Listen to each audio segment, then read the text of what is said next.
Did I ever tell you the definition of insanity?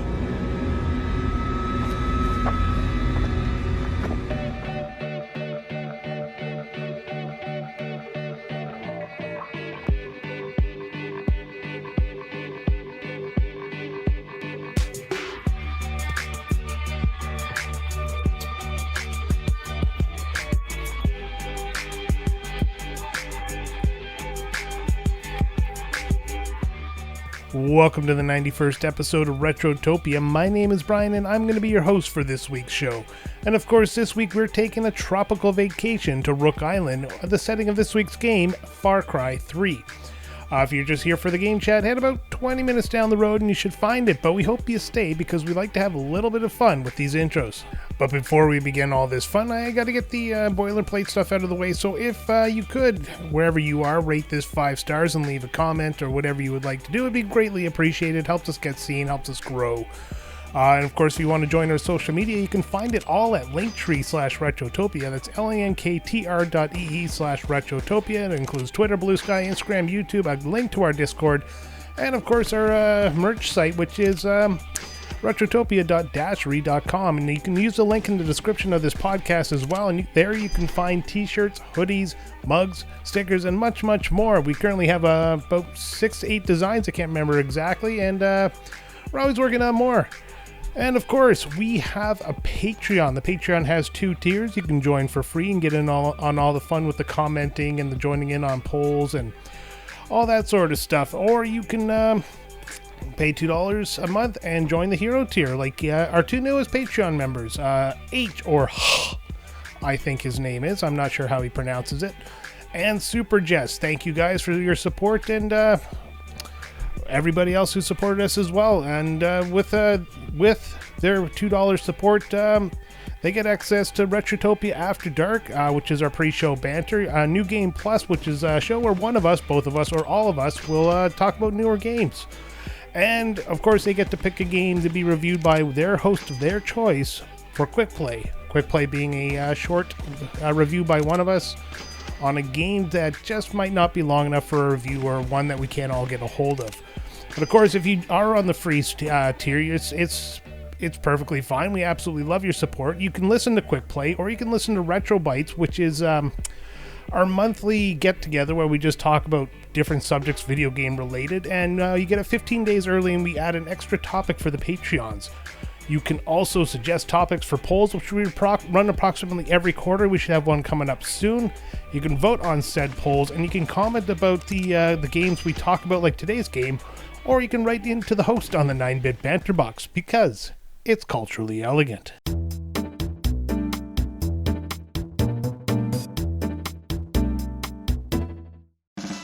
And our first question comes from The Big Deal, and he says, given your namesake, I have a doozy of a Mary Fuck Kill for you. Mega Man, Kid Icarus, and Simon Belmont. The catch is they are the versions from Captain N, the Game Master. Now, to explain the namesake is that I go by the handle Captain N on PlayStation, Xbox, PC, and of course Discord itself, outside of our own Discord. If you've ever seen Captain N, the Game Master, they're the characters that are in the game are, in the show, are Mega Man, who is this short little gruff voice, tough guy, I guess you could call him. Simon Belmont, the chiseled jaw pretty boy who flirts with the everybody he can. And you have Kid Icarus, who is a cherub who uses the suffix icus on any word he can, and it is really, really dumb. One day I hope we're going to actually review this show, and I'm going to bring it up to the boys there. I think we've already discussed it, and it's just a matter of time. I can wear them down eventually. But yeah, so let's get into this. First off, I'm going to fuck Mega Boy. I'm going to fuck him back into his awesome self. Turn him from a Mega Boy into a Mega Man, because he needs to be fixed. I'll marry Simon Belmont because he looks like he's a provider. He has, the chiseled jaw, the big upper body, looks healthy, very bright white teeth. Definitely somebody you want to breed with. I'll have his babies. And I'll kill Kid Icarus. He flew too close to the sun, and now he has to go. And quite honestly, I don't like that character in that show.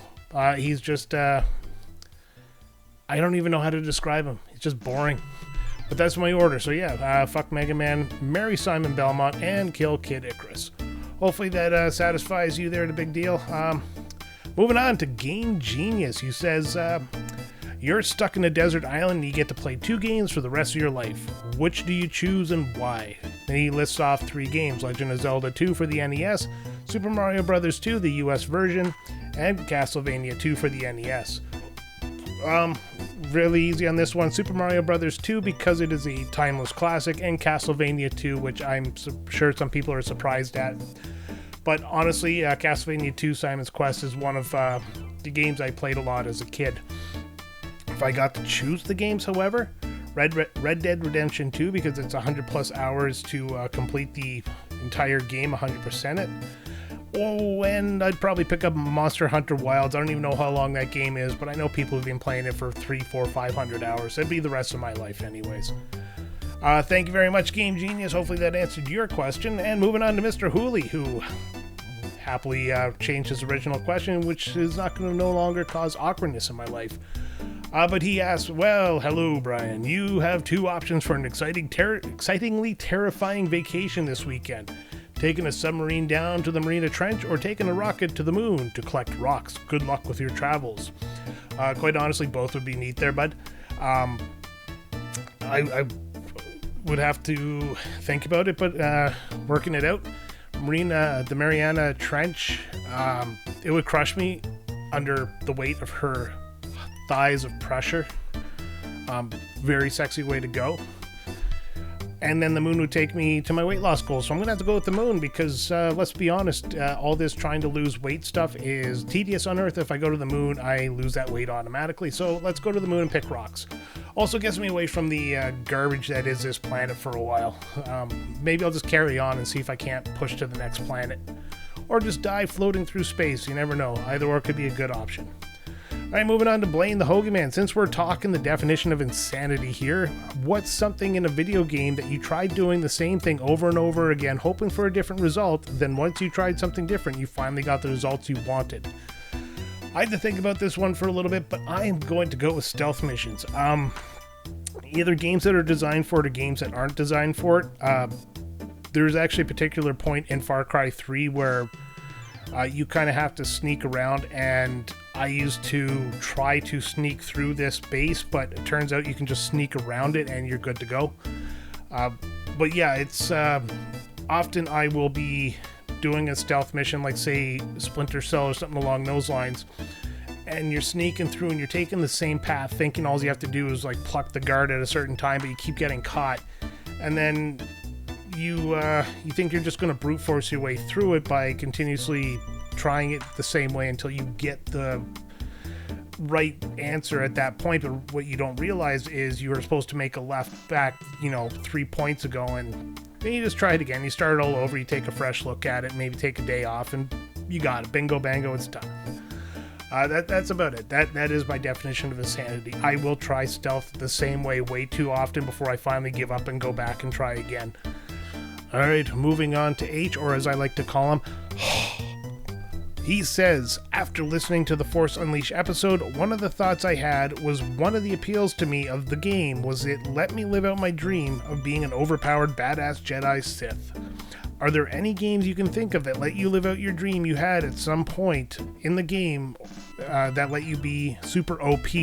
Kind of like when Goku first went Super Saiyan in DBZ.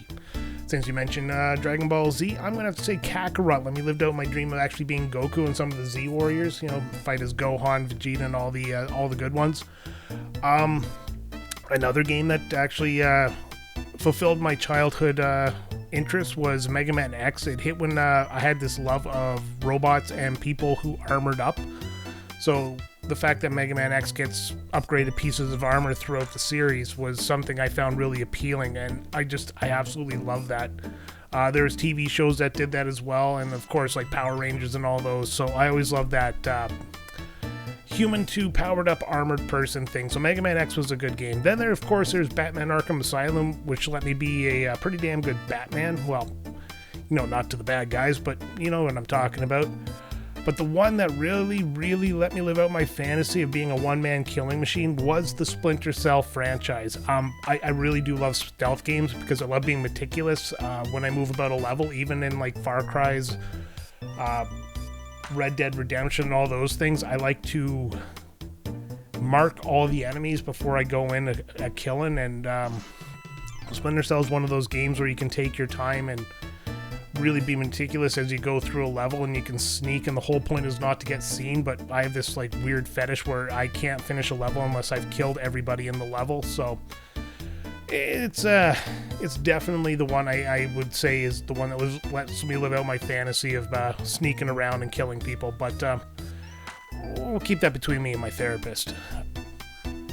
All right, moving on to Blue Yoshi 94. He says, "Hello, Brian. Hope you're having a good day. My question is, what is the best variation of Tetris?" First, thank you, Blue Yoshi. I am having a fantastic day. Thank you for asking. As for the best version of Tetris, it's 100% the original Tetris. I don't think they've ever improved on it.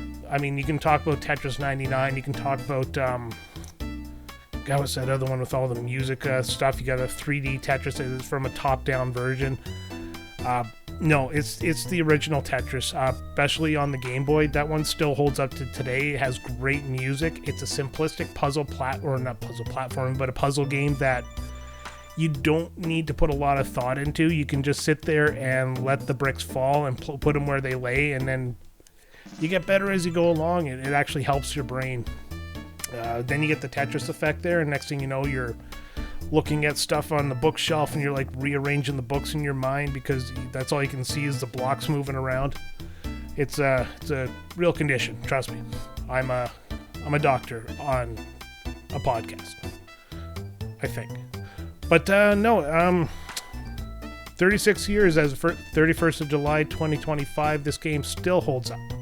So I'm going to go the OG Tetris. I've never found one that has interested me as much as that one. And it's not just the Game Boy one. Like, that's my preferred one. It could actually be any version of the original Tetris that isn't gussied up with fancy graphics, blowing up blocks or anything like that. I just like the original Tetris. All right, moving on to Super Dave. On the topic of reviewing games, do you have more fun talking about a game you enjoy or ripping apart a game you despise? I really like this question because I've thought about this on my own, to be honest. Early on in the show, we played some games I just absolutely hated, looking at you, Ren and Stippy. And I don't know, I try to go into every review being objective. Like, I am not by any means an expert. This is completely a subjective podcast, so I'm not sitting there talking about how video games are made or what's in the mind of the developer or anything like that. So it's an objective review of a person who has only so much time in his life to play video games, who enjoys retro video games, and is bringing his memories and his current experience into this sphere. And that's pretty much my goal. So I always try to remember things like people worked on the game. There's always a fan base for whatever game it is, so you're going to piss somebody off if you're negative. I don't like being negative anymore. I was a very negative person in my life, and I've been trying to change that and be more positive. I'll still fall into the bad habits of negativity, but I'm getting better. And of course, there's good in every game, even if it's just like a little glimmer. So you got to look at that as well. I do enjoy when I do have a good time with the game because I am more passionate about it, or especially like you joined me for Xenoblade Chronicles. I was one of those games that I spent so long not wanting to play for no other reason than it didn't immediately grab me. And then when I pushed through that beginning part, the story just hooked me, and I had such a great time playing the game, especially as I made it through every different part. And we talked about that on the episode we did, Super Dave. So I really like reviews like that. If I don't like the game, I don't have as much fun, but I still try to take it on with respect to the game and the developers and the people who put the time into it. That's about it. So to answer your question directly, I prefer when I enjoyed the game. I imagine everybody does. And if I ever find a game so bad that all I want to do is tear it apart, I think I would have fun tearing it apart as well. But it would have to be a really bad game. Thank you very much for the question, Super Dave. And finally, we have Sharkbite, who says, you have a choice between having grown up in the 80s with all the films, songs, and games, or you have to grow up with now with the current state of things. What do you choose? 100% I choose the 80s. There is no ifs, ands, or buts about it. The 80s was awesome. I grew up in the 80s. I was born at the beginning of the 80s, so that's my answer, is the 80s. They had better movies. The movies were great. So, Stallone's, Schwarzenegger, Van Damme, all these guys were at the peak of their game. Action movies were awesome. Gangster movies were better. Yet Star Wars was already out for you Star Wars nerds. So there wasn't really anything you needed to wait for or you were losing out of this one. The games, they weren't overly complicated. You had the Atari systems, you had the ColecoVision, all those kind of ancient systems, and then you had the Nintendo and the Master System. These were fantastic systems, and they still hold up today. Otherwise, we wouldn't be doing retro video game podcasts. And of course, arcades were still popular at the time. So, I mean, the big arcades where you had these places you could walk into and there'd be all the classic video games there, not these little gotcha cell phone games and arcade ticket things you get nowadays. Also, I was a kid. There was no taxes back when I was that age. I didn't have to worry about it. Paying bills and stuff like that was done automatically through parental paychecks. And of course, music was already hitting its peak at this point. Hair bands like Twisted Sister, you didn't need GTA 3 to listen to that, and you had some great rock and roll going on from the 70s and the 60s still, so it was a great time to be alive. I mean, just Saturday morning cartoons with a bowl of cereal, fighting with my brother. I would not give it up for anything in this world. But that's it. That is my answer. I would take the 80s over nowadays any days. Thank you very much for the question, and thank you everybody for the questions, and we're going to move on. So what have I been playing? Not much. I've got family over, so I haven't had a lot of gaming time. I've been trying to power through Far Cry 3 just as a refresher. I've already played it once this year, so I know pretty much what's going on. I just needed to play it again because, well, first off, it's Far Cry 3, and secondly, I just needed to get myself a reminder of some of the parts of the game that are really good. Really, really good. I also dabbled in some Tony Hawk Pro Skater 3 and 4 because my son downloaded it on the Xbox, so I had to do it. And then I picked up SimCity 4 again, just for something relaxing to play. I love SimCity 4. It's probably the best of the entire franchise. I really wish they would build a proper SimCity that's like 4, but with more modern graphics and actually will scale to the size of my monitor. But that's all I've been playing. It's not a long one. Yeah, I went on a vacation, went to Niagara Falls, Canada. It was expensive. Been there, done that 3 times now in my life, and I don't think I'm ever going to go back. It's not for me. I don't like the touristy stuff, and when you leave the touristy area, Niagara Falls is just a meh-looking town. I prefer where I live. All right, so that's it. Before we go any further, we always like to give Alan the floor so we can enjoy that sweet British voice and what we call the Gentleman's Interlude.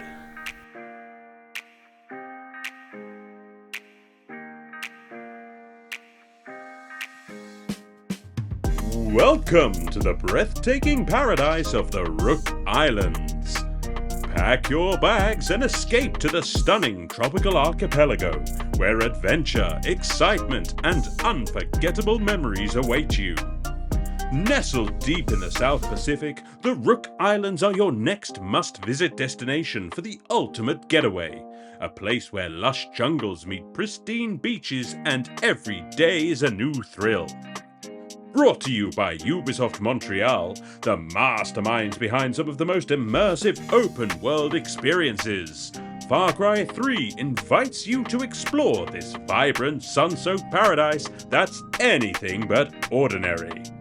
Originally released on November 29, 2012, this award-winning action-adventure game has since captivated players on PlayStation 3, Xbox 360 and PC, and later expanded to next-gen consoles, making it accessible for a new generation of explorers. Imagine waking up on the shores of a tropical island, Your vacation taking an unexpected twist as you find yourself stranded in a land ruled by danger and beauty in equal measure. The Rook Islands offer an intoxicating blend of thrilling wildlife encounters, ancient mysteries, and breathtaking vistas, all waiting for you to uncover. Whether you're soaring over the treetops in a gyrocopter, diving deep beneath crystal clear waters to explore hidden shipwrecks, or sneaking through dense jungle foliage to outsmart hostile mercenaries, the Rook Islands promise an adventure like no other. Don't just soak up the sun, hunt exotic animals, craft essential gear, and unlock powerful skills to survive and thrive in this wild paradise. Looking for relaxation? The island's golden beaches and vibrant night skies provide the perfect backdrop for your evening bonfires and island festivities. But beware, this holiday comes with a pulse-pounding story of survival, friendship, and the fight against ruthless pirate warlords. Will you rise from castaway to hero? So why wait? The Rook Islands are calling. Are you ready to answer? Jump into Far Cry 3 for a holiday adventure that's equal parts paradise and pulse racing action. Book your trip now. No passport needed, just a console or PC and a thirst for adventure. Escape the ordinary, embrace the wild, and experience the Rook Islands like never before. It's a trip you'd be insane to miss.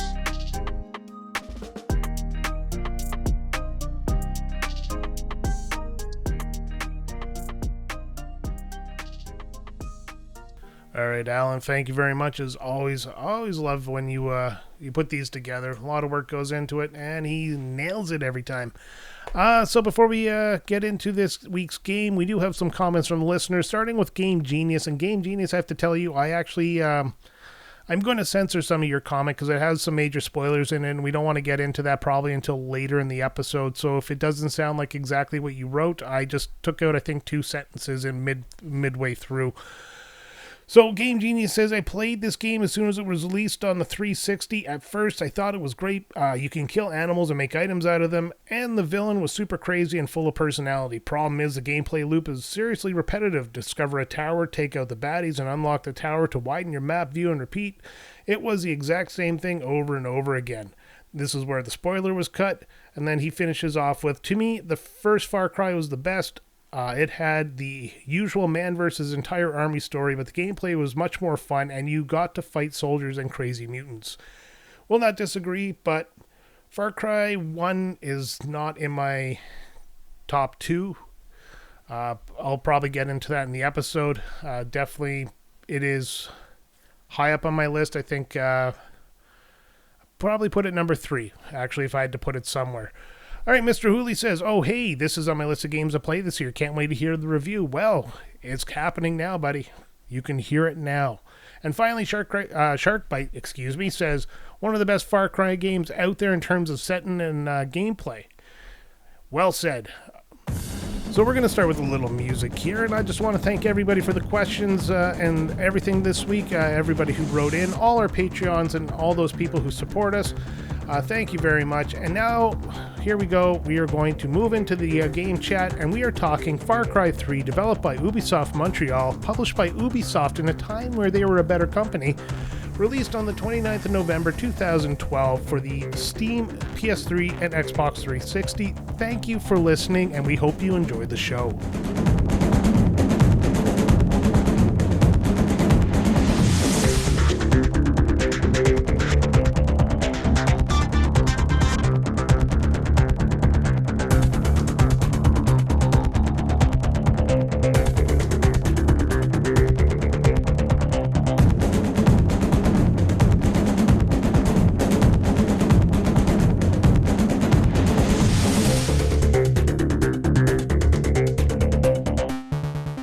as you heard in the intro, we are talking about Far Cry 3, one of the best Ubisoft games in my opinion, so you probably can already guess the score I'm going to give it. And of course, joining me is another Far Cry fan, Alan, and of course, Mr. 8 himself, Sam. Mr. 8? What is that? You're going to give it an 8, I bet you any money. Fuck no. I'm sorry. Spoiler alert. I didn't enjoy this as much as you did. My favorite Ubisoft game is Mario Rabbids, and that's it. I mean, no. Whatever Sam gives it is almost certainly going to be a far cry from an 8. But it might be. I'm literally going to clip out. It would be a 3. I'm going to clip. Yeah. I'm going to clip out from another episode, just Sam saying 8, and then every episode, I don't care what he gives the score, I'm just going to slip that clip in there. It's always going to be 8. Or just record yourself saying 8, and it just sound even funnier. Yeah, that would. Like, I'll give it an 8. 8. Well, we have fun here. All right, boys.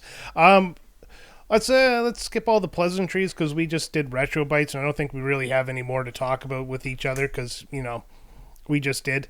But history of the game. Let's start with you, Alan. What's your history with Far Cry, the series, and in Far Cry 3? Well, Brian, that's a very good question, and I'm going to answer it. Stalling for time. No, Far Cry is... So I'm pretty sure I got Far Cry Instincts with my Xbox 360 back when I bought it. Not exactly at launch, but it wouldn't have been that long after. And I dabbled with it. I don't remember getting very far, at least then. I mean, I've since played it through, but I thought it was kind of cool. Looked gorgeous. Just something was missing. It just didn't have that something that kept me hooked. So I kind of dipped out of the series for a bit. And it wasn't until, I guess, a few years later that a friend of mine told me to give Far Cry 3 a try. And I was like, okay, whatever. And this game just hooked me. Hook, line, and sinker. Because it had all of that exploration. It had, like, true open world stuff, and I seem to remember things like Instincts being not necessarily linear, but not as vast as Far Cry 3. And I just loved the style of it. I just loved the gameplay, and I've played it a few times now, and enjoyed it every single time. I'm going to give it an 8.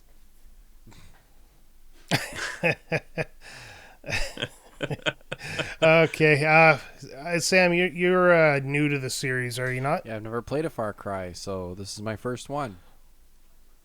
So we're going to save your opinion for the episode. My first, I experienced the original Far Cry. It's one of the first PC games I bought, and I was blown away by the graphics, even though, like, by today's standards, it's blocky, and it still does hold up quite well. I fell off the series until 2 came out, so I didn't play any of like Far Cry Instincts or anything like that. And then 2 just took me away, and that's where I kind of got hooked on the series, and that's kind of where I got hooked on open world first person shooter games. Mm-hmm. So after that, Far Cry 3 came out, and it was just natural. I was going to pick it up day one, and I got hooked, like Alan said, and it's been history since then. I've played pretty much every Far Cry from that point on. Not a super great story, but you know what? This is Ubisoft when Ubisoft was at their best. Oh, big time. I've got a question, though, for you, based on what you just said. It's kind of on topic. Far Cry and Far Cry Instincts, what's the difference there? I'm not 100% sure, because I actually did not hear about Far Cry Instincts, so I'm actually looking it up as we talk.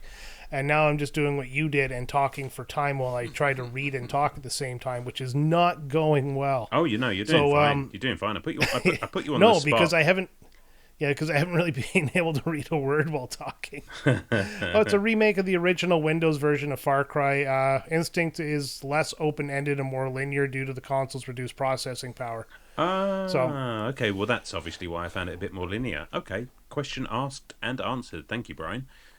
There you go. Thank you, Wikipedia. Wikipedia. Oh, I looked it up on the Wikipedia. Now I have a question from just a general standpoint, because this game I think came out during a time that I wasn't playing a lot of games, and I really wasn't into the like Xbox 360, PS3 era. Was this kind of, or Far Cry in general, was that kind of the start of this open world tower exploration type mechanic? Is this kind of the genesis of that? And now we see it a lot, and like my experience with it is like Zelda Breath of the Wild and like Far Cry, or not Far Cry, Horizon. I think it's without being able to you have any empirical evidence in front of me. I think this was the era where it started, and a lot of games are starting to come out like this. These open world, I guess like the ones where you're in the city, and then you have the infamous games and stuff like that, where it was more sandbox, and then they tried to expand the world a lot, and this kind of jumped on that and gave the first person shooter perspective of it all. So I think that's what Far Cry brought to the game. Oh, gotcha. Yeah, it's definitely a Ubisoft staple, though, isn't it? The open world, the collectibles, the towers. I mean, I have to think. I'm going to take a stab and say Assassin's Creed came out before this. Was Assassin's Creed 2007? I think Assassin's Creed, which I've also never played, so that's another like 2007. Yeah. So that's to me, that's sort of my earliest experience with this kind of climb the tower, open the map, see where you can go next mechanic. And and Far Cry 2, which would be more open world than Far Cry was, came out in 2008. So yeah, that would be probably where this whole open world tower exploration style game came about. Okay. I definitely prefer it in Assassin's Creed. I'll tell you that much. Well, let's go on that topic. We'll start off with the towers, because in later Far Cries they actually got rid of that, and in Far Cry 5 they make a joke about it at the beginning of the game. Do you like or dislike the concept of unlocking the map through finding specific points that you have to do kind of a platforming puzzle to get up? I'm going to defer to Sam on this one. Oh, buddy. I don't mind the concept in general. I mean, I loved Breath of the Wild and Tears of the Kingdom, and Horizon is a fun game. So, like, I don't mind it in concept. And even, like, in those games like this one, the ones that you can access, I mean, you can do them in any order you want, pretty much, with some limits. But the ones that you are most likely to tackle earlier on are pretty easy. Like, I think the first tower in this game is, like, you find it and you just walk up the steps, and that's it. They get more and more challenging as you go further away from the radius of, where you started. But some of the, like, I don't like first person platforming, quote unquote, in general, and this game does not do it particularly well. So some of the towers, I would always try to, especially if I had an objective in an area that wasn't explored, I'd always try to hit that tower first so that I wasn't lost on some back road getting shot at by enemies and shit.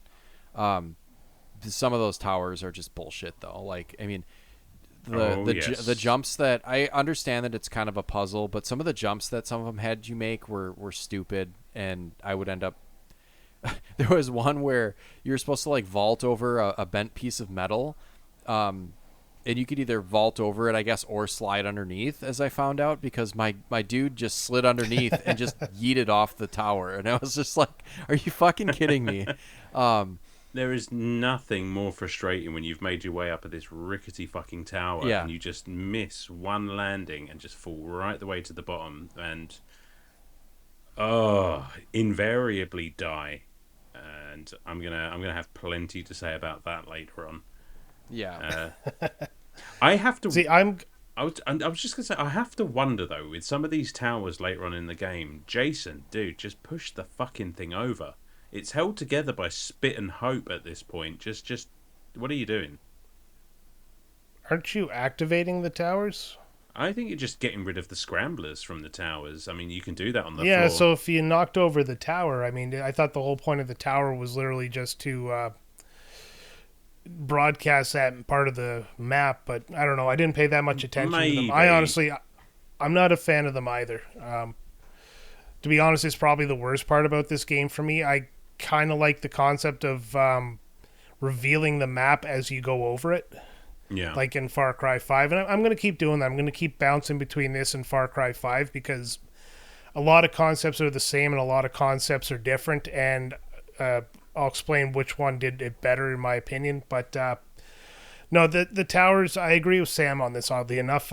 You'd think with the way I was joking that I'd be against them. But yeah, it becomes tedious. Like every time you get to a new spot on the map, you run for that tower, you climb the tower, you unlock it, you find out where all the bases are, you go, you snipe your way through all the bases, liberating that part of the island, and then repeat. Yeah. That is a big negative for this game, is it is a very repetitive formula. I guess so. And I did not need those towers to be as difficult as they were, because it's not the thing that I'm looking forward to doing. It's just like, I just want to get here so that I can see everything else, the things that I want to be doing. Why make this? I mean, you look at Assassin's Creed. You're literally climbing up the tower, and some of those climbs can be a bit tricky, granted. But by and large, it's just picking your path and making your way up. There's very little that can go wrong. It's just like, when all I want to do is see the rest of the map, why am I dying on this thing so fucking often? Well, it even makes more sense in Assassin's Creed because you don't have technology to draw the map for you. And another thing, they went to this island and nobody has a copy of a map. Like, you can't see your physical paper map in front of you until these towers are unlocked. No, that I would believe, because what we've done is we've kind of glossed over the setting the table for this game, and you've got this group of friends, kind of preppy kids on holidays, doing the whole gap year kind of living on the edge kind of thing, and they find themselves skydiving over this island, and it's all fun and games until they land and are captured by pirates and basically threatened to be sold into slavery, I guess. So it takes a real violent lurch. Well, but these the whole concept is that they're going to ransom the rich kids' parents for a bunch of money, then sell them to slavery. Right. But these guys who were talked into doing this thing on a basically uncharted island, they do not strike me as the brightest bunch. They are not going to have a map with them. Let's be honest. Okay, you make a good point there. Obviously, they thought it was some sort of vacation spot. Yeah, exactly. But yeah, if you go around the island, it's not like there was a resort or something they started out in. It really is a large area of nothing. I found a bit of backstory when you're in the cave where you're rescuing your friends that got captured by pirates, and you house them in this cave, this kind of safe house for a bit. And there's this little table every time you rescue one, and you can go. It's like a playable cutscene almost. Yeah, like a flashback. You take some. It's all drug based, so you take some pill or whatever. And I'm sure this is a thinly veiled Alice in Wonderland bullshit. Anyways, you know my thoughts on that. But you get these flashbacks where they're at this nightclub and they're like, we're gonna go skydiving tomorrow morning, and how they're already kind of running afoul of the locals at even the nightclubs and stuff, because I think they're in Thailand or something like that, or somewhere in Southeast Asia, and it's they're rich asshole American kids who have a ton of money and are going to treat these other countries like it's their playground or whatever, and it catches 100%. up with them, unfortunately. Well, or fortunately, because they're kind of dicks. I didn't care for them at all, any of them. I thought they were all dumb. No, and I think that's kind of the point. It's just you're not supposed to really necessarily like these characters, right? And I kind of like the way you start off just the two of you in the cage, and you kind of have I can't remember Jason's brother's name. Grant, and he's the military guy, and you think, okay, you got to have one of those. This guy is going to sort things out.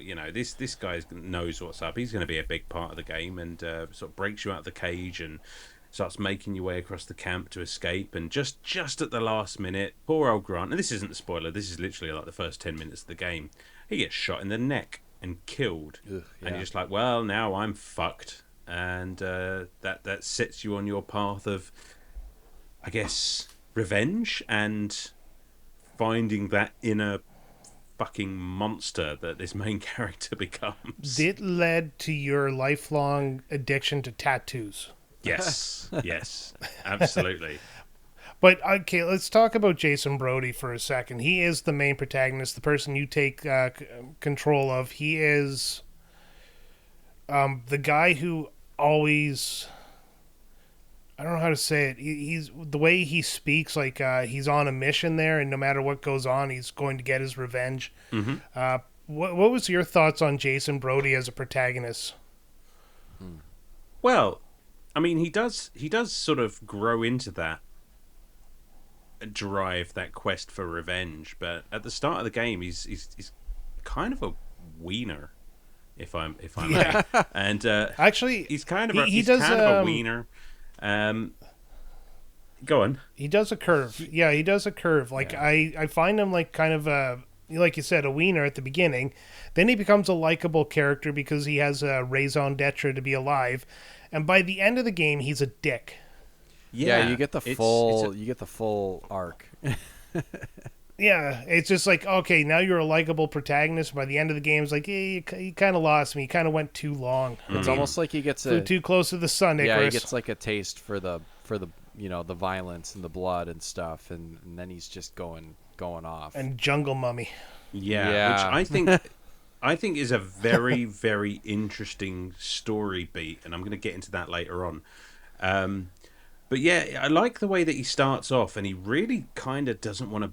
Obviously, he doesn't want to be there, and he's like, I don't know what I'm doing. You know, obviously he's just this rich kid who's had the silver spoon up his ass all his life, and just kind of, it's very organic the way that he changes and sort of almost, the island kind of gets inside his skin and turns Literally. him It into almost this thing. literally gets inside his... Yeah, and it's fascinating to kind of watch it happen.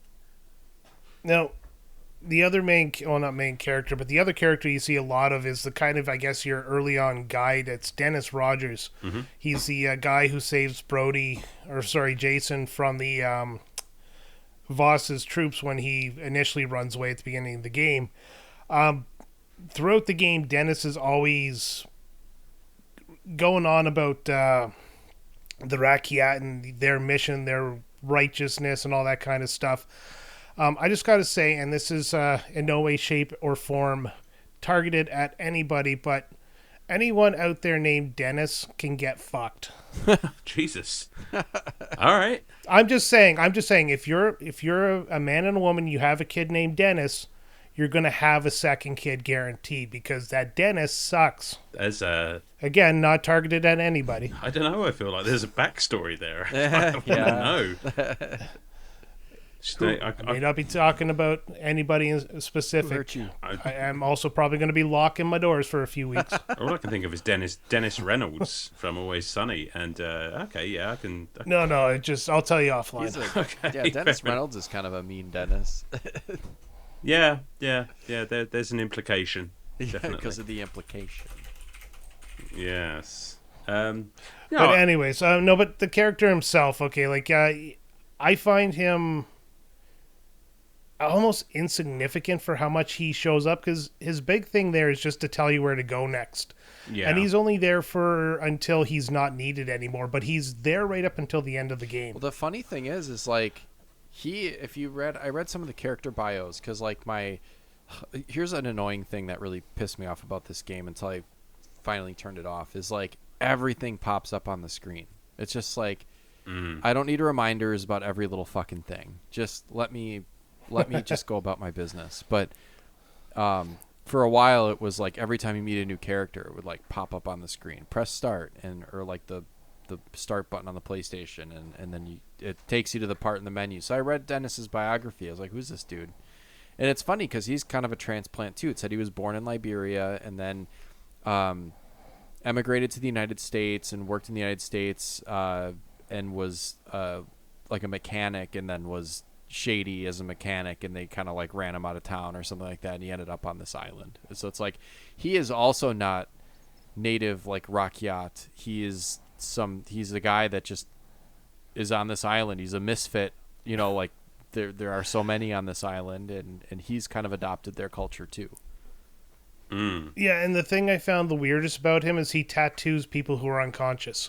Yeah, I was like, Jesus. And then sets them off on a mission, right? It's like, hello, you know, unconscious white person.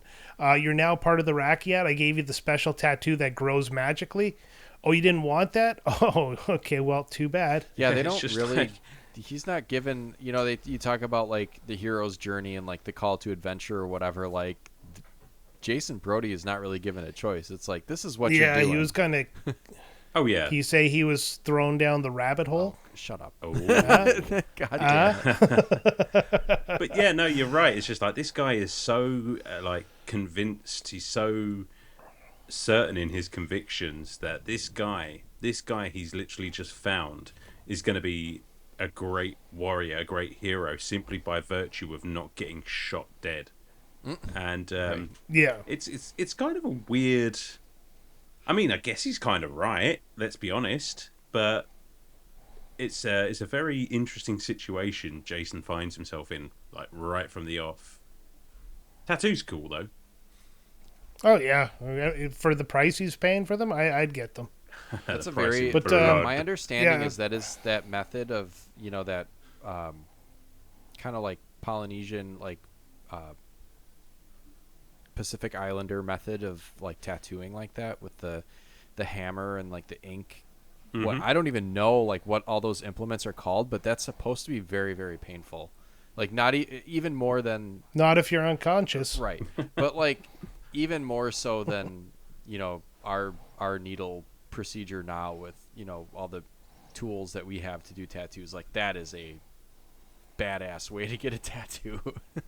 Oh, sure. Yeah, basically just hammering nails into your skin. Yeah, basically, yeah. Like, oh, awesome. yeah, it sounds awesome. It sounds like fun. But yeah, so Dennis acts as a guide through the beginning of the game until you meet a couple of other people. You'll meet a CIA agent named Willis Huntley, and then eventually you'll meet a double agent named Sam Becker. Mm-hmm. And those are the three main characters throughout the game that'll help you push the story forward and help you find your friends. Do you have anything to say about those last two characters? I mean, I like Sam Becker's character. He was funny. Yeah, he's just kind of... He's having the most fun out of everyone, I think.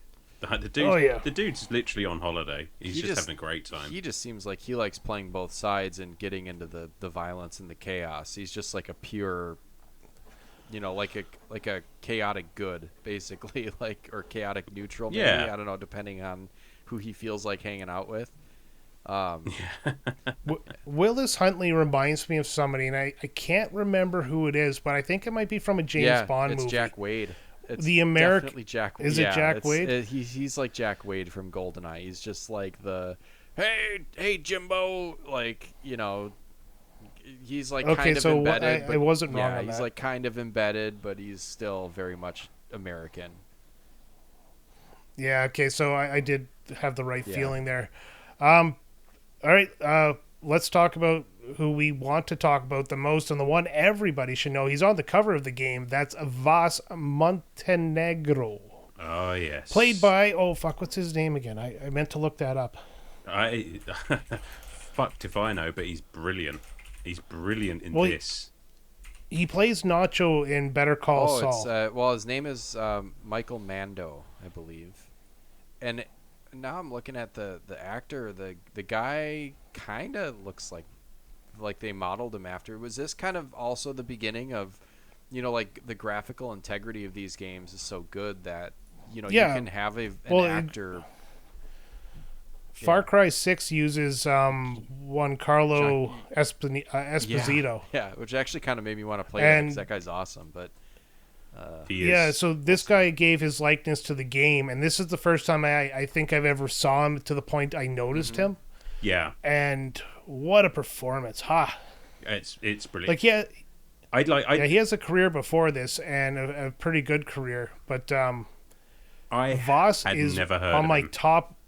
Yeah, Vaas is on my top list of all-time villains, right up there with Kafka.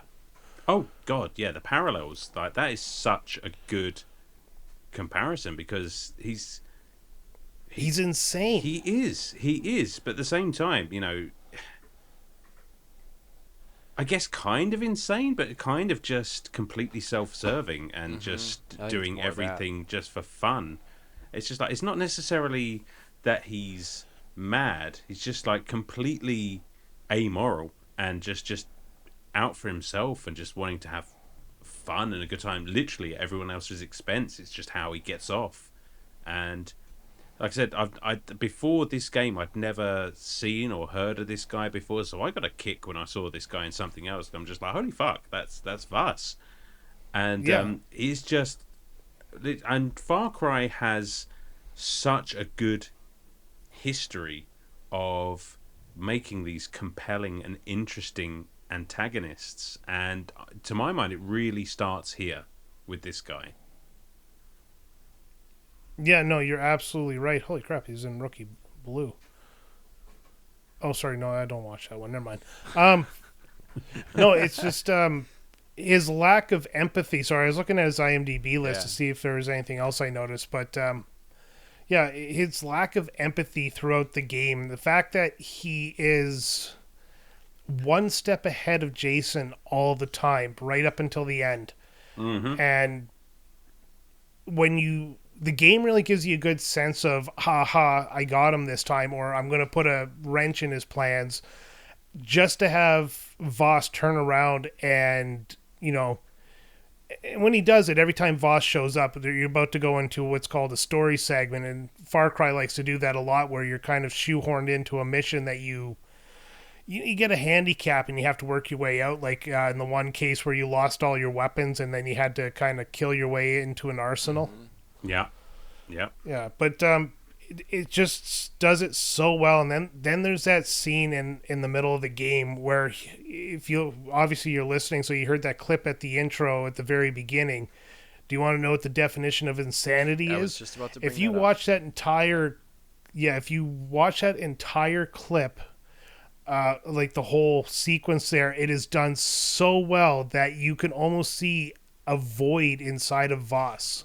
Yeah. As if Yeah. he is processing but not processing what he's saying. Well, here's what I was thinking is Vaas saying that he's insane because he's doing the same thing all the time?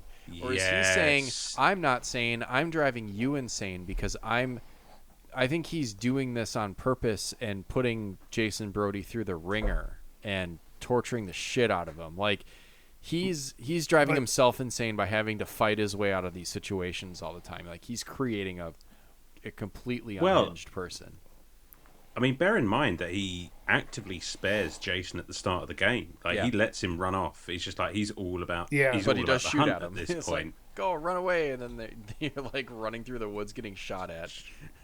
Sure, but my interpretation of this whole meaning of insanity scene is just like, I feel like to Vaas, he's convinced that Brody is the one going insane, like, because he keeps trying these things and Vaas keeps stopping him, and he's just like, that's the definition of insanity. And what I don't think he realizes is that his repeated attempts to try and kill this, like, how many times does he kill, quote unquote, Jason Brody in this game, and this fucker just keeps on coming back.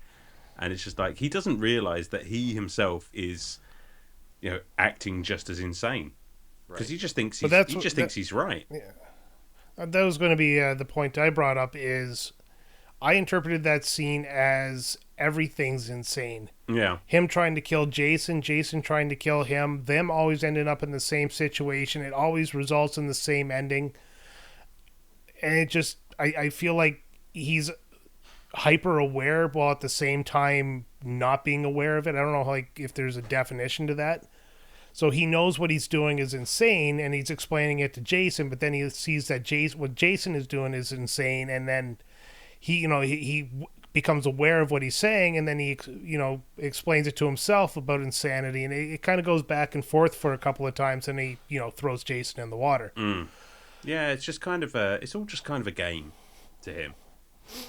Yeah, and the acting is superb, so making him one of the best villains. 100%. I just feel like they've been chasing that Vaas high ever since Far Cry 3. Now, we're going to get into some spoilers near the end of the episode, so that way if you're like right into the idea of playing this game, we can let you enjoy some of the big twists and stuff like that, because right up to now, nothing we've said is actually a spoiler. No. Let's get into the gameplay, though, because we could talk about the characters all day and just never stop talking. So it's pretty standard affair. You're a first-person shooter. You get 4 weapon slots. You have grenades, Molotov cocktails, mines, and C4 packs, and blah blah blah. You know the whole story. The gameplay loop in this one, though, is we explained it already. You find a tower, you climb the tower, you unlock that part of the map, and then you find these outposts where the pirates are holding, and on the map will be colored red around these outposts. And if you're in that side, that red zone, you're going to find a lot of pirates roaming around, and they will attack you on sight. So the big thing is you have to clear these outposts to clear the red zones, and once you do, there's no more pirates in that area. That first one in the tutorial section where you're with Dennis and he gets all the pirates together and it's like, we'll go on your command. Yeah. And then you sneak up to it and you like kill everybody. I thought the first time I played this game that every time you went to an outpost, you'd have a little army behind you. That was not the case. No, not at all. But, okay, I'm going to let you guys weigh in a second, but there's one thing that every time I played this game fucking drove me nuts. You clear an outpost, expertly sniping everybody, the flag goes up and you stand there and all comes in your allies, fresh from the hiding in the woods. And they pull in and there's always that one guy that goes, says something arrogant like, I got this, man, I got this. And it's like, no, you don't. You weren't here. I got this, you dick. Yeah, you did fuck all. Yeah, fucking glory chaser.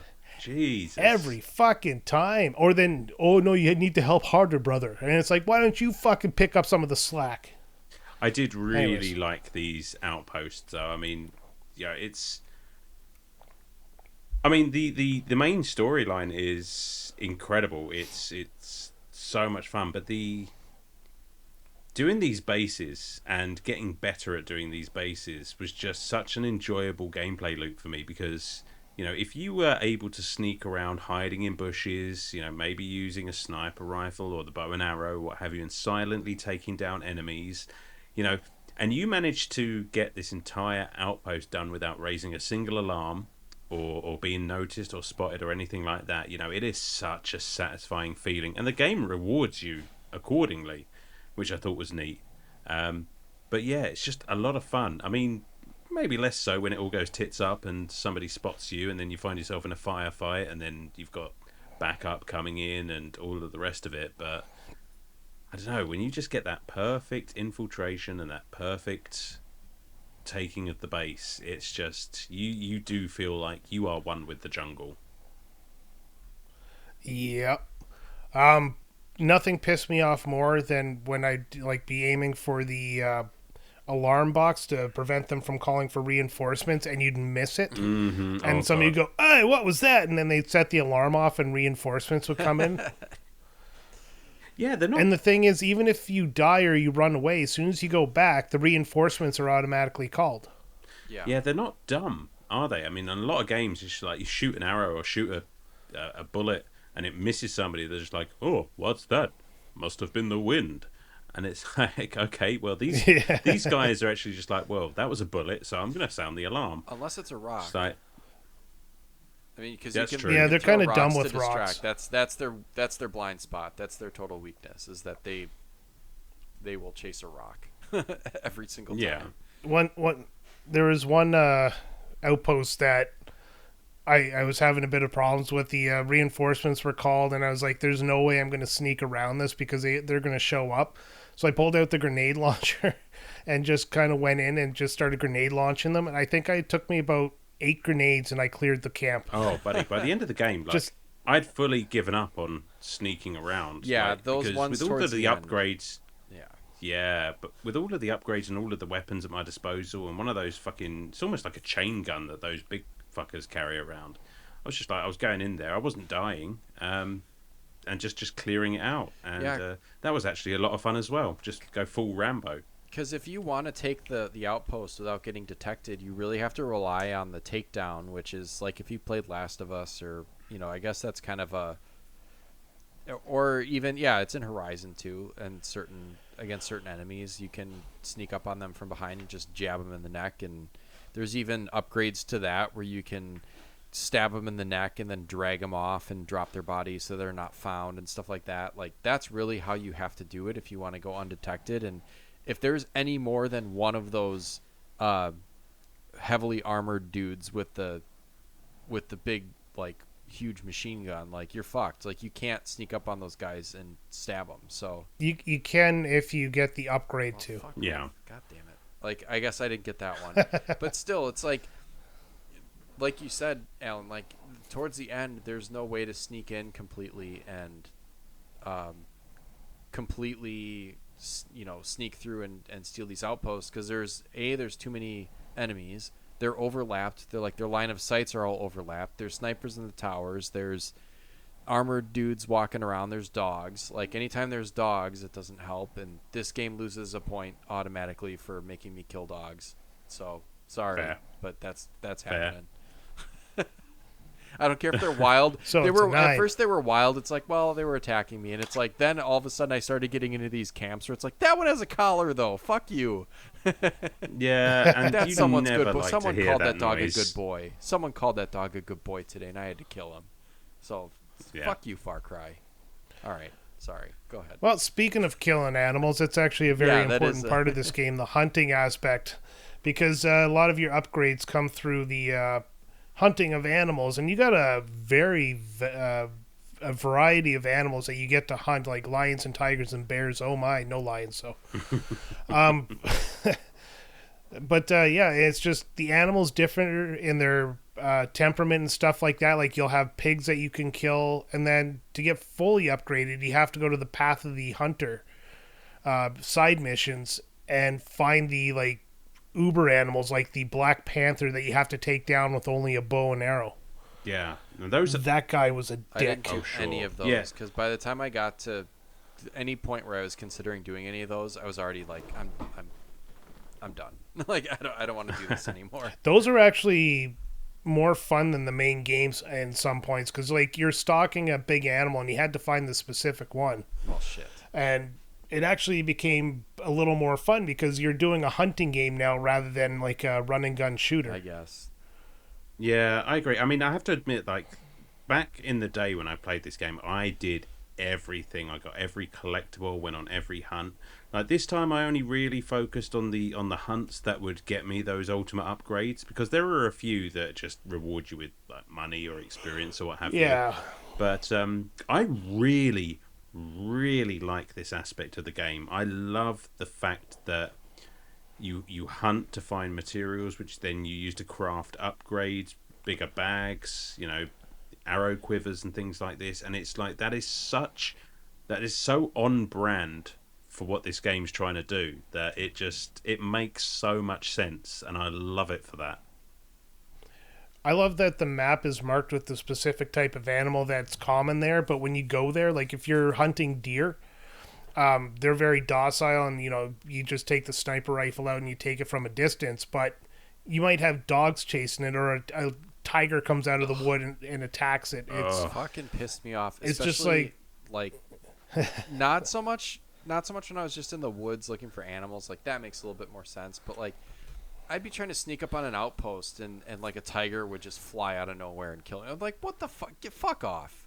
Like, so that's enough. many There's times. tigers in cages inside of the outpost. If you hit the cage, a tiger would pop out, and sometimes it would run out of the outpost and come after you. Yeah, and that's fine. But like, if I'm sneaking around the perimeter of an outpost, I don't need a tiger to just randomly come and fuck with me. Like I just wish that there was a way that they would create some sort of in-game like perimeter where like a wild animal doesn't go into an outpost or something. Like let outposts be outposts and animals be animals. That's not even that's like part a of the rare realism. It's complaint. not realistic. It's a video it happens, game. Like, I don't give a it shit. happens so often. It's annoying. It happens so often. Yeah. No, I agree. Like, there's times. No, what really pissed me off is when I needed to find a tiger, I couldn't. Yeah. Yeah. Oh, Yeah, it's like, oh man, I need tiger skins now to finish off the whatever it is, and then like you're hunting around, it's like not a fucking tiger on the map. Like you hunted them extinct. oh, and if I saw a tiger, driving around, I would definitely veer out of my way to hit it, because that was an easy way to get those like those tough animals, or like the ones that are dangerous. Like, I would just run them over, and then I'd really quick get out of the car and skin it, and then get back in the car. I did the same with the sharks. I was just on a jet ski, just running sharks over. Oh yeah, you can hit sharks with the jet ski. Yeah. Yeah, I did that too. So that's a good tip. And the driving in this Oh game fuck! is Do you actually know how I pretty got good. sharks? Go on. I got sharks literally by taking a boat and a sniper rifle. Yeah, I mean, that's Oh, the yeah, other that way to would do work it. I would too. just Yeah. Yeah, I'd just float off there, and the shark would come around, and they fucking nail it with the sniper rifle, jump down or swim down and grab the shark skin, go back up. No, I was Sharks were stupid easy. I was they just were. buzzing around, just like da da da da. Thunk. Ah, Don't there we go. I've hit a But shark.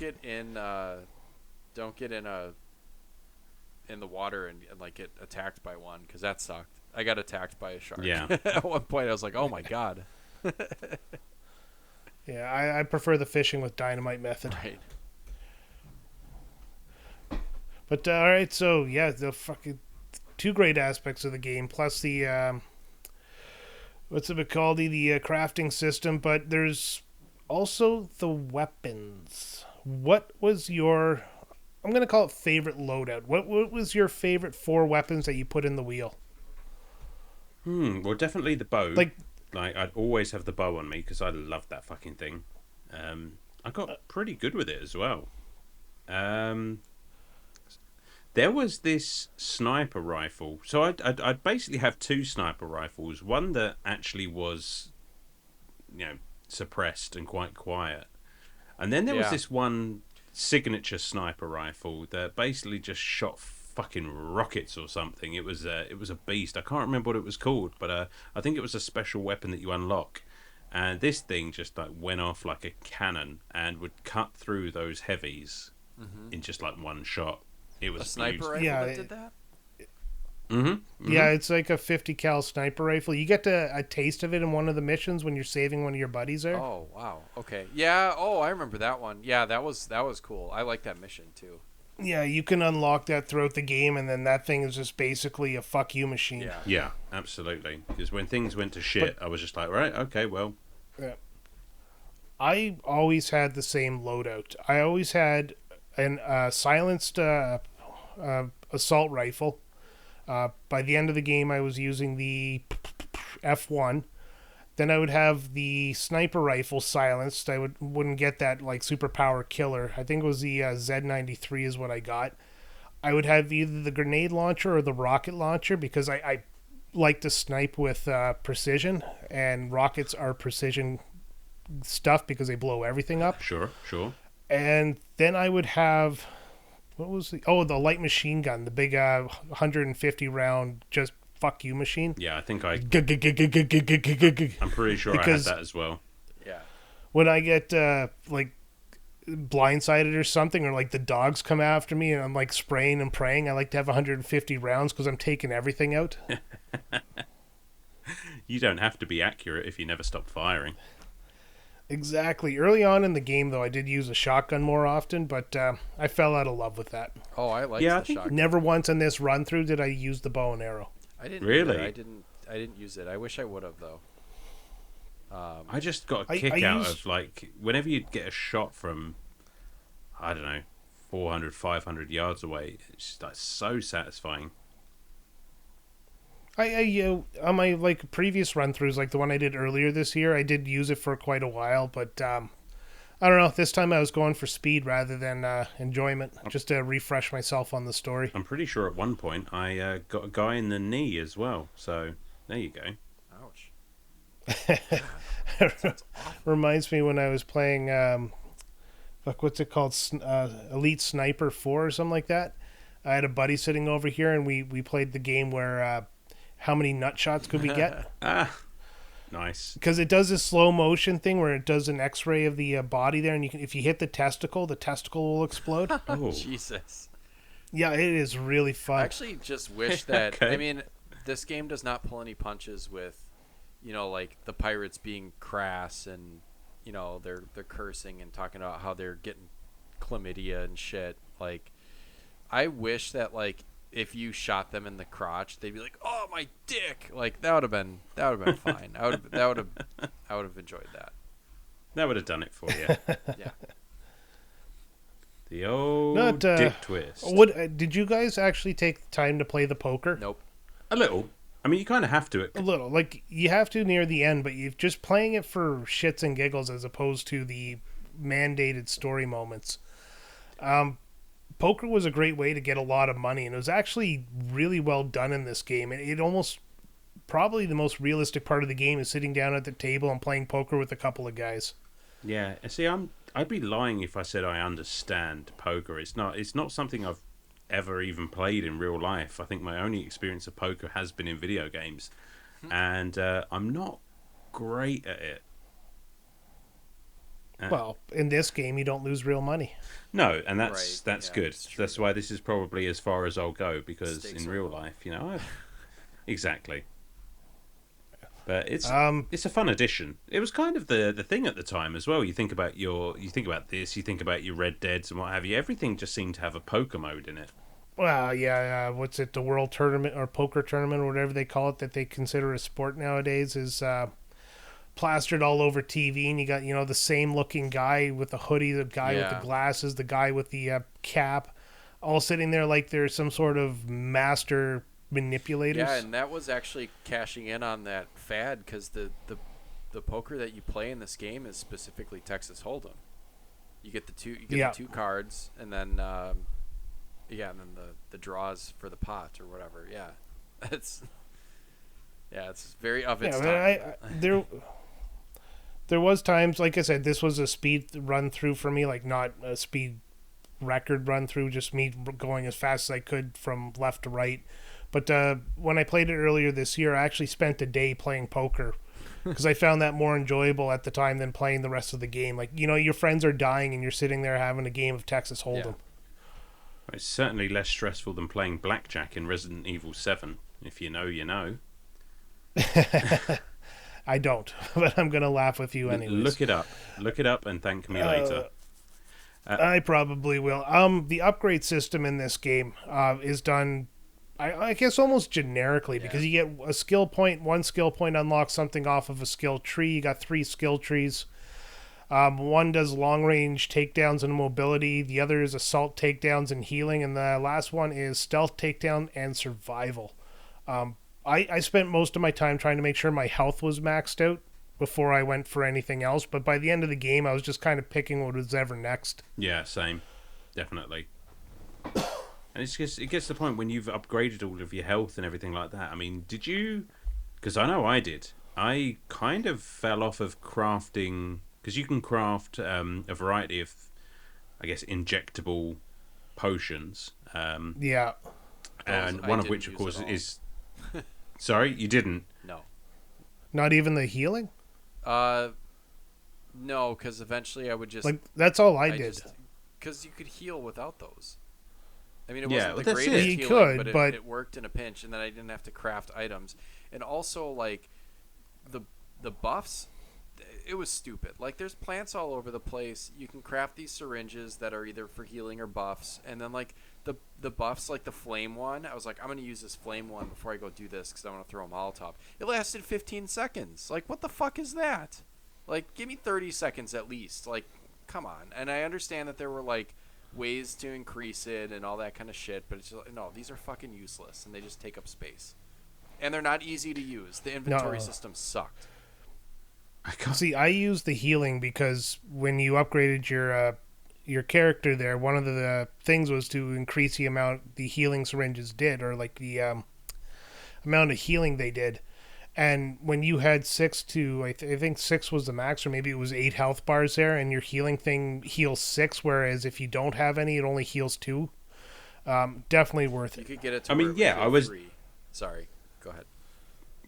No, yeah, exactly. That's what I was going to say. Because like I was using the healing syringes at least at first, but as the game went on, and I'd upgraded my ability. Because if you don't have syringes to heal yourself, this guy will literally, and it's great. Like I actually like the animation a lot more than I like the syringe animation because like Yeah. Brody will literally just like his arm will come on the screen and maybe like pop his thumb back into socket or get a knife and dig a bullet out of his arm and wrap it and what have you. And it was just like that's okay, stretching credibility a little bit, but it's cool to watch. And it would. Yeah, considering that bullet always hits the same spot. Yeah, I it's know, always, right? It's always in his arm and like in the middle of one of his really important Rakyat tattoos. Like it's not going to heal back right, but whatever.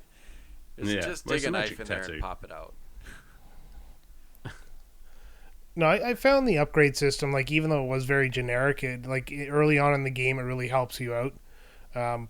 I didn't hate it in this game, but I don't know, I guess, I don't know if I found it pointless, or I can't even remember how Far Cry 5 did it, if they even had one, but, I don't recall. eh, But I tell you what I did like about this upgrade system is that certain tiers of upgrades were locked behind certain story missions. yes. That was good. So, and I thought because by the end of the game, you really do feel like a fucking beast, and I thought the game did a good job of sort of portioning that out so you couldn't OP too early, because that way the upgrade system kind of follows the story of the game in quite a clever way. Like you sort of get to a suitable amount of power with this character as he's sort of learning the ways of the jungle.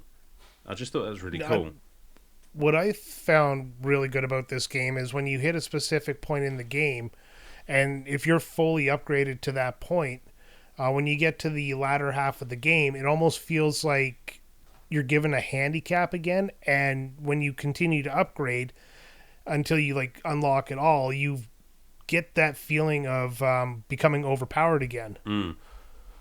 Yeah. And at least to me, like when you got to the second half of the game, and we'll get into that in the spoiler section, yeah, you got the third tier of unlock, like upgradables, and that area was high enough level and different types of enemies that it changed how effective your weapons were. Like my sniper rifle was no longer one killing somebody in a chest shot. You had to hit a headshot to do that. That's a good point. Yeah, you're right. Absolutely.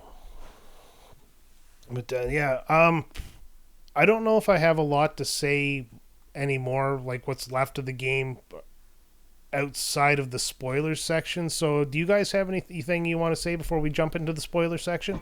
I mean, if I may just get something off of my chest, the fall damage in this game is fucking obnoxious. I mean, you literally have to just fall like 3 feet out of the air, and like this guy would just crumple. And like I guess they're going for realism, but I have pulled 40 or 50 bullets out of this guy's arm.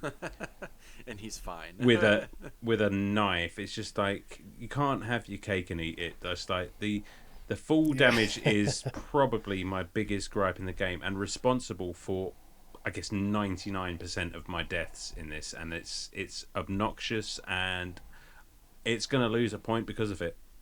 It just made You get especially on those fucking towers. Jesus. Oh, you get the wingsuit way too late in and this the game. wingsuit. Oh, I love that thing. There was a time when I was like, oh, you know what? I gotta escape from this bullshit, and there's like a jeep down below that I need to get to. I'm gonna be clever, and I'm gonna jump off this cliff and use the wingsuit and like glide down to this jeep. The fucking L3 James Bond style. It never popped up, so he just fell to his death. I have to like before we there's like probably 2 or 3 like major gripes that I had throughout the game that I want to just get into real quick before we get into spoilers, because I think then we'll No, that's what this part here is here for. Yeah, we'll get back into story then. This game, I think I played it on PS Plus. I did some reading online. I think the PS Plus version is the kind of quote unquote original version. Graphically enhanced. Yeah, and it does look great. But like man, gameplay. We'll start here. Gameplay. I think that the guys, the enemies in the camps were sometimes a bit too sensitive. Like, if you want me to sneak around, let me sneak around. Honestly, like, they were a bit too sensitive. Like, they can see through shit. Like, there's no fucking way I'm, 50 meters away and behind a bush, and you're starting to see me. So that got difficult to navigate. I didn't enjoy that.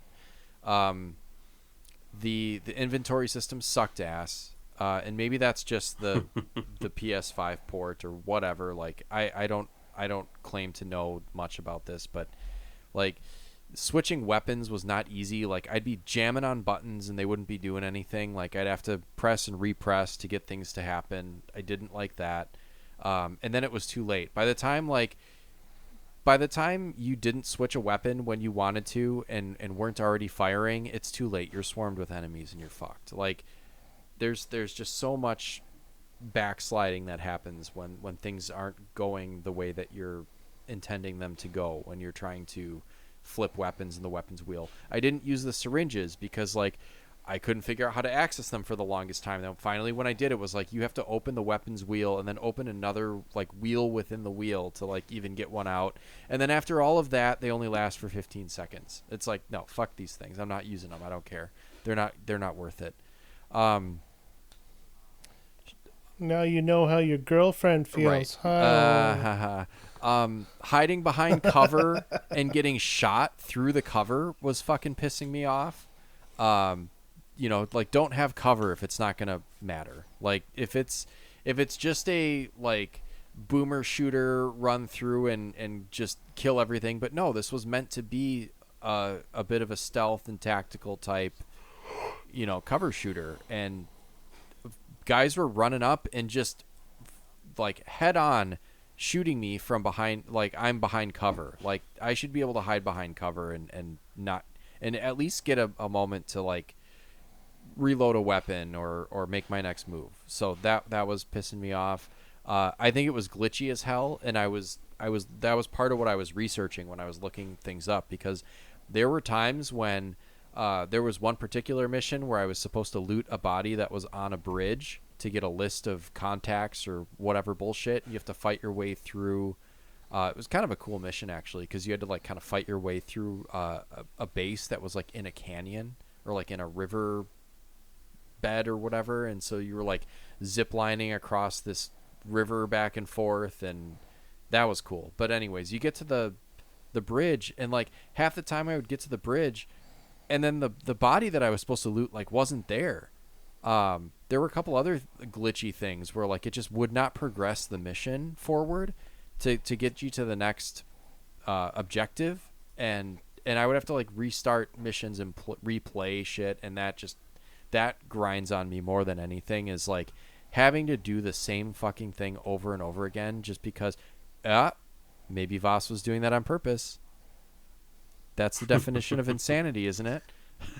Yeah, absolutely. Do you know what, though? I Yeah. can't say I had any of these issues whatsoever, and I was playing on the, like, original Xbox 360. I was just having a look. Yeah, that's part of what I saw, was that the console versions at the time for, like, PS3, Xbox 360 were better than the, I guess, whatever the original was a PC version, right?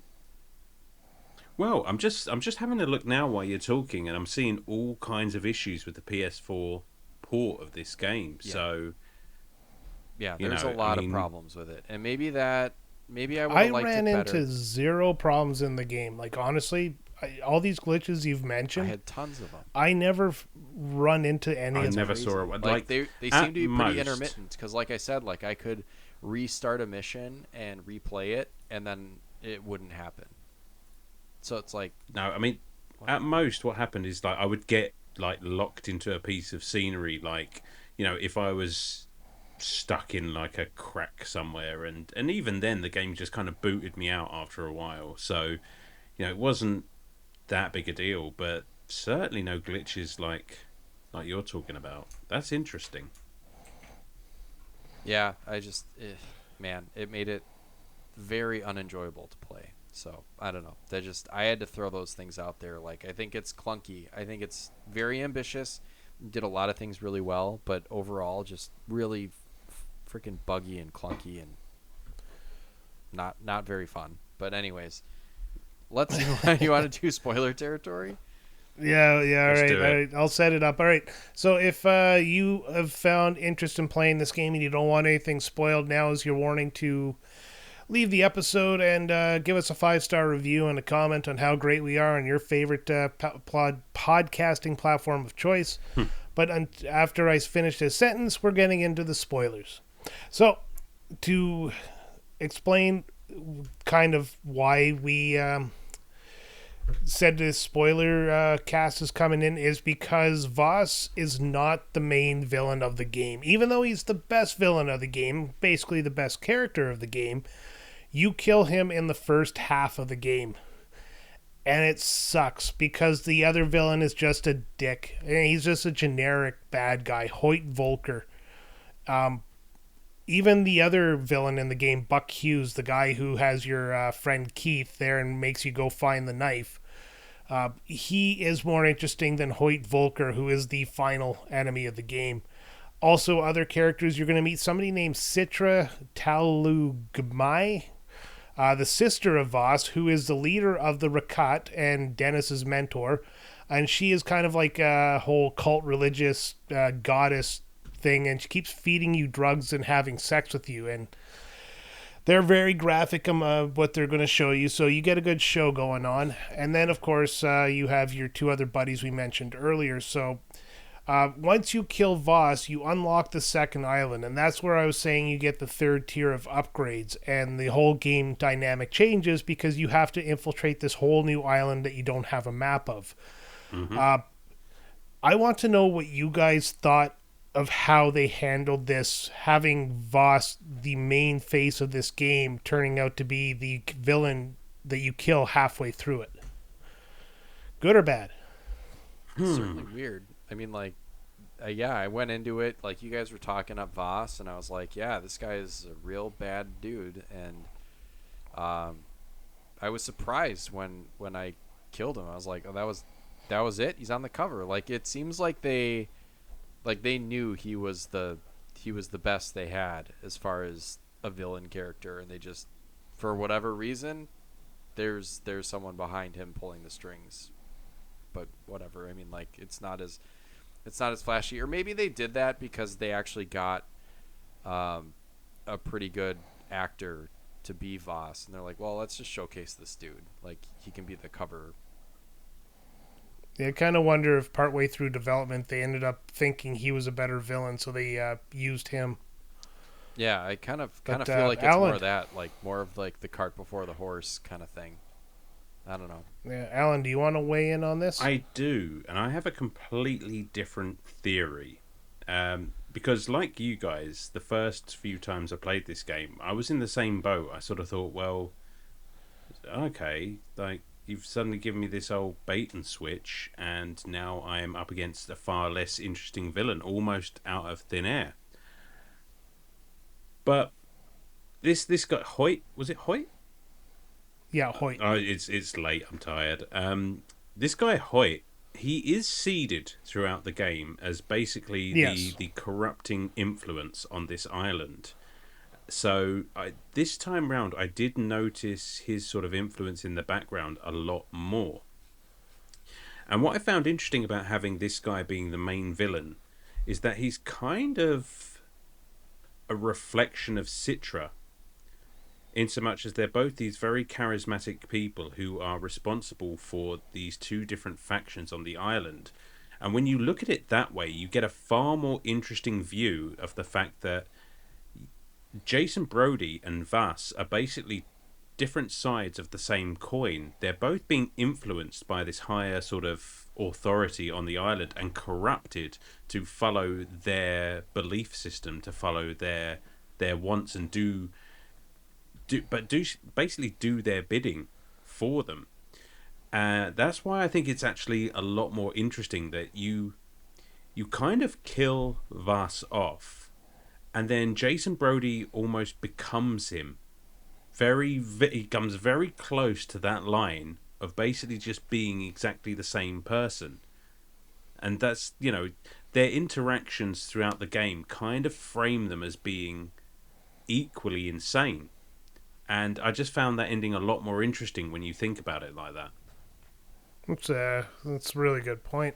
Yeah, makes sense. Never really thought of it that way. It's only this time round playing it that I thought of it, and it's just like, I mean, if we can sort of get into a little bit of the ending there, I mean, that's what ending did you guys pick for this game? Which one do you like the best?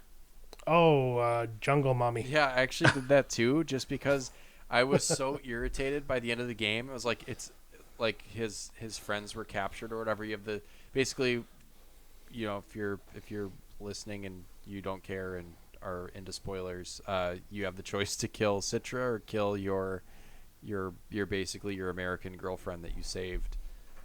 It's his girlfriend, right? Yeah. Yeah. Okay. I was just like, at this point, I was so irritated with this game, and I was so ready to be done. I was like, it's your fucking fault I'm here in the first place. I'm killing you. So I killed the girlfriend and not Citra.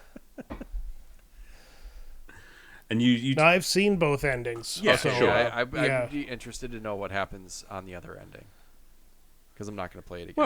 Well, the go on, Brian. well, I'll tell you offline. Okay, I'll explain in here. The spoilers. other ending, and basically, you turn around and you say you're not going to kill your friends, and then Dennis comes to attack you, but Citra steps in front, and Dennis ends up stabbing Citra right between the breasts, and he kills her, so it breaks Dennis, and then you just kind of walk off into the distance. What? And see, that's dumb. No, you see, now this is where I'm sort of flip-flopping, because I don't like the stay ending, if we want to call it that. Simply because, you go with Citra, and, she steals your precious seed to create the ultimate warrior, and kills you. And that is... Don't care, had sex. Yeah, it doesn't matter, had sex. Yeah, it doesn't matter. Yeah. But it would have been far more interesting if you'd have stayed on the island, and it would have been a much more effective ending had you stayed on the island and actually became the warrior that they all wanted you to be. It didn't make sense to me that she would just kill him off after all of that. And Right. the reason that I prefer the leave ending is because that's literally pulling, like, Jason Brody pulling himself back from the brink. Like, if he goes a step further, he becomes Vaas. He becomes the thing he was fighting all Right, along throughout the game. It's like But- it's Heart of Darkness. But that's not the only thing. Yeah, it's not the only thing, though, as well. Jason stays true to himself in the Leave the Island ending because his goal was to save his friends Yeah, and get revenge on Hoyt because Hoyt was holding his other brother. And he does that. Once he gets his revenge, he takes his friends and he goes home. yeah. And that's him being true to himself, where you're right. The other one is him kind of falling into the Vaas style insanity, even though he doesn't get very far with that one. Yeah, and it would have been he a goes much all the more way with effective that one. ending. Yeah, all the way. But yeah, Oh, it would have been a much more effective ending if you could actually see, like, that's what he's become. And that's why I think that ending kind of sucks. yeah, they could have done it better. I mean, if he stayed alive, it would have been nice. Exactly. But yeah, as it is, if he leaves, and he fully in the little voiceover at the end, he's just like, I am never coming back from this. I am a monster, but I'm going to try to do better. And it's just like, cool, you have broken the cycle.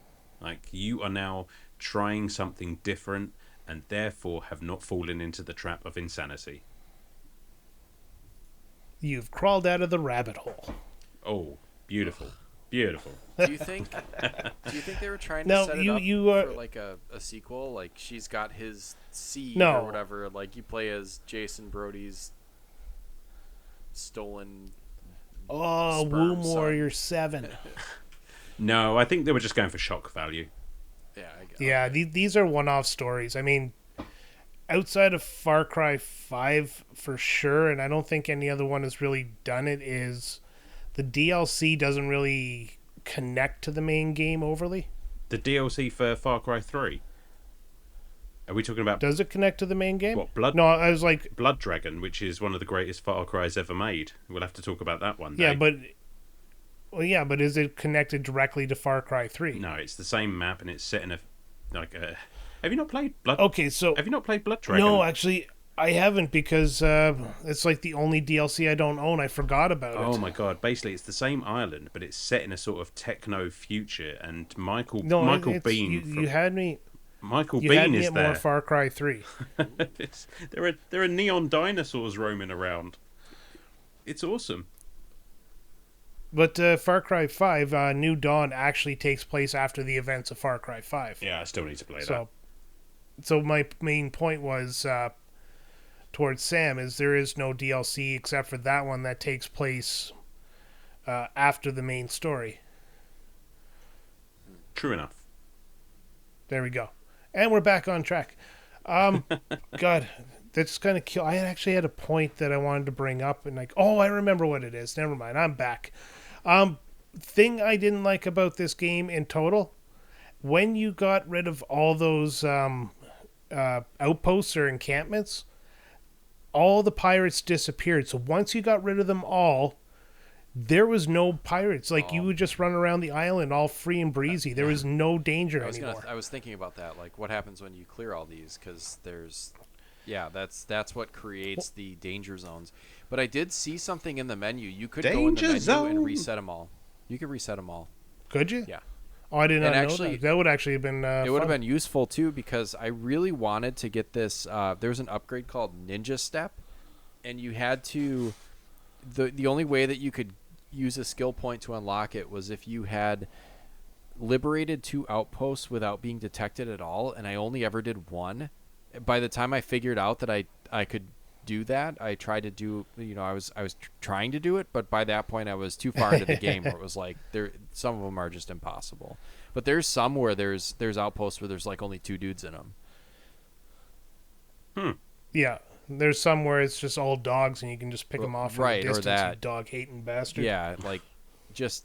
Gross. That's actually a really useful toggle for that, or just extends the gameplay. If you just want to go raid if I'd those known things that, again, I remembered the story, so the only reason I restarted was to get used to the weapons and the combat and all that stuff again. But when I restarted my file from the end, I couldn't find an enemy at all. It was a completely void map, and honestly, that takes away from the overall gameplay. Again, sure. I'm going to go back to the Far Cry 5. Well, they're always roaming around the countryside and stuff like that, driving in trucks, or they'll be on the side of the road or walking through the woods, regardless if you've taken out the outposts or not. Right. So yeah, that's just my point on that one. I don't have much left to say. Are you guys ready to wrap this up? Yeah. Oh yes. All right, Alan, I'm going to let you go first, and then we're going to follow it up with myself, and I'm going to let Sam go last, because I think Sam is going to have the best take on this game. It's certainly going to be the most interesting one. Yes. This game is entirely unapologetically 2012, isn't it? It's, so edgy and just full of all that juicy violence and drug references, and we didn't even talk about the music. I mean, there are some great licensed tracks in here. I mean, that scene when you're burning down the marijuana field and and you can get high Skrillex from it. is playing. Yeah, and with this, I had Skrillex stuck in my head all day, and that hasn't happened in a decade. This game blew me away when I first saw it. I mean, visually, it's stunning. I mean, the island... It's a big part of why this is probably my favourite Far Cry game, because the island setting, I just find that so much fun and so visually interesting to explore. Not to say that the other games suck in that respect, but this just kind of feels like taps into that Lost kind of vibe that I just enjoy so much. The gameplay loop, again, the first-person shooter sneaking. I mean, I think the stealth is done pretty well in this game. and you know it is enjoyable when you're taking over those outposts. So I do enjoy the gameplay quite a lot. I mean, I found the game just slick and easy to play, but that's probably owing to the fact that this is not my first rodeo. I mean, it's not without warts. I think it's kind of indicative of the time. That full damage can fuck all the way off, and like I said, coupled with that tower mechanic, I just don't think it's incredibly well implemented in this game. And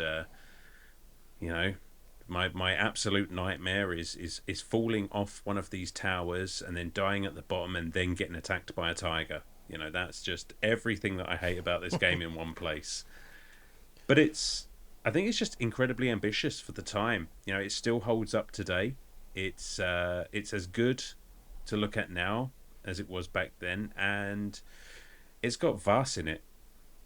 And again, like you said, when you drew that comparison with Kefka, I don't think that's a stupid thing to have in the same sentence.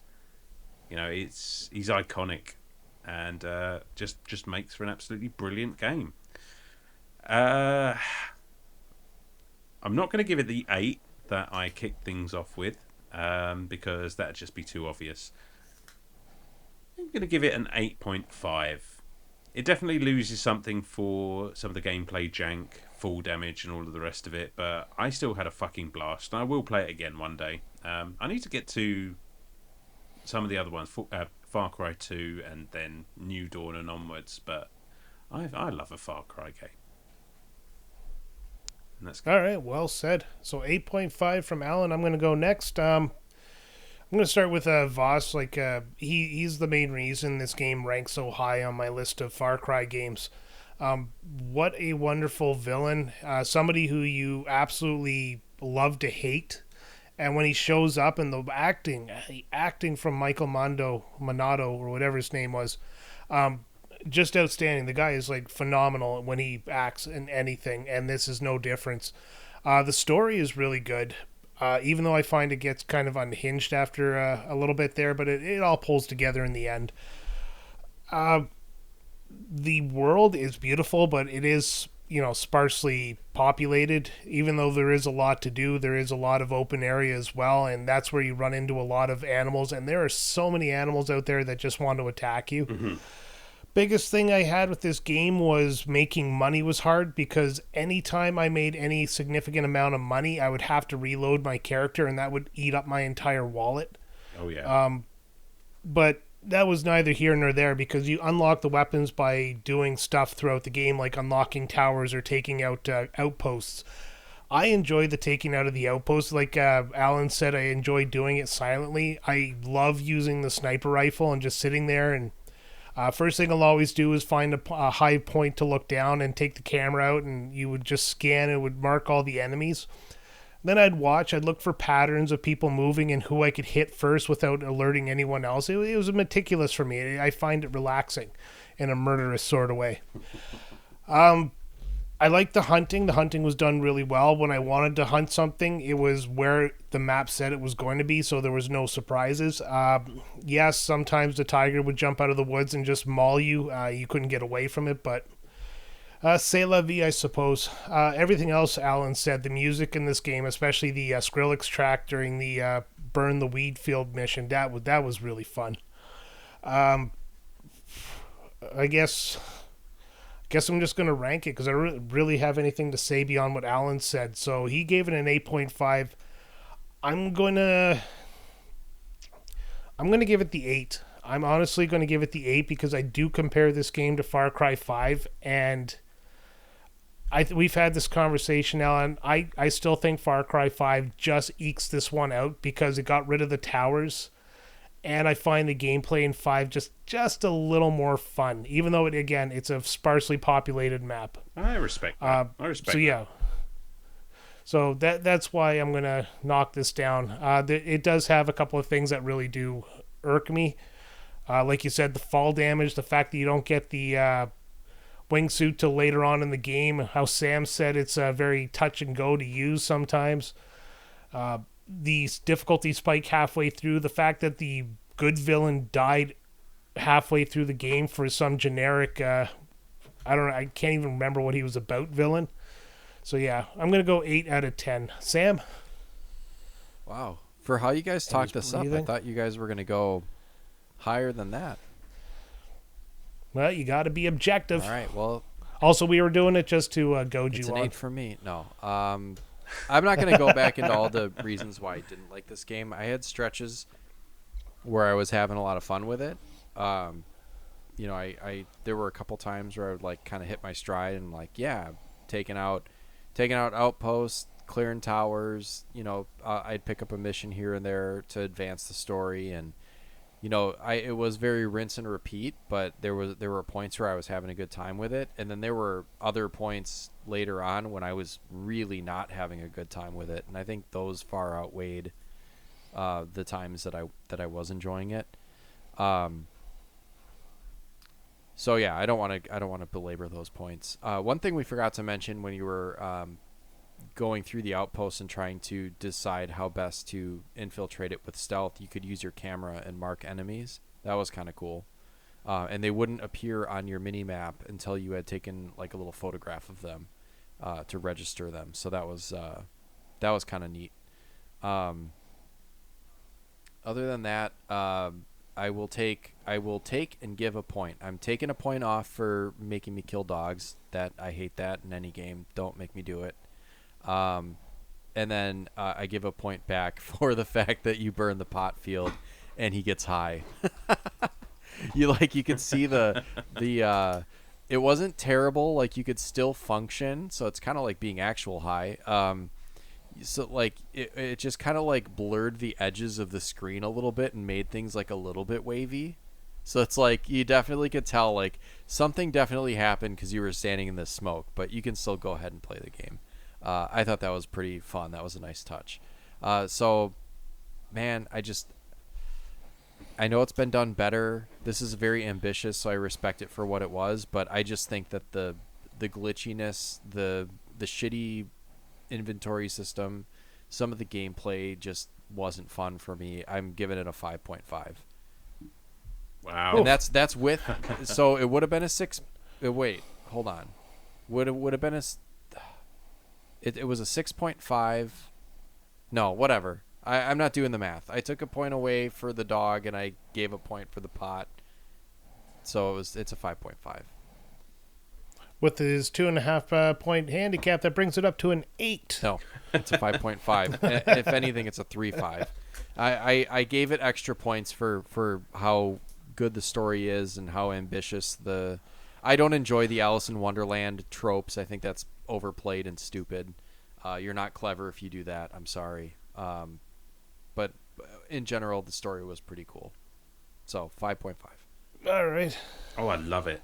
I love 5.5 from Sam, an 8 from me, and an 8.5 from Alan. I'm not going to get into any long outro here, boys. I'm just going to spout off some stuff and we'll call it a day. So if you want to say your goodbyes now, I'll get to the boilerplate stuff and then we can call it a night. Bye. All right, thanks for listening, guys. As always, we appreciate you. All right, thanks, fellas. And if you want to join in on the action, you can over at patreon.com/retrotopia, where you can join for free. And with that free stuff, you get the extra show called Quick Play every 2 weeks. One of us will review a short game, often chosen by members of our hero tier, which you could join for just $2 a month. Also, you'll get Retro Bites 15 days early. You'll be able to participate in polls, both by suggesting topics and by voting on said polls, and you'll be able to comment on the show and the comment to the host of the show every week. Also, if you want to find our social media, you can do so at linktree/Retrotopia. That's linktr.ee/Retrotopia. There's a link to all of our social medias, a link to our Discord, which we hope you join, and a link to our merch store, which is where we have our merch. Also, if you can leave a 5-star review and a comment there if you want, that would be much appreciated. It helps us get seen. So thank you from myself, from Alan, from Sam. We were talking about Far Cry 3 today, a very, very good game in the first-person shooter realm when Ubisoft was actually a good company. Until next time, remember, you can kill dogs as long as you burn some weed.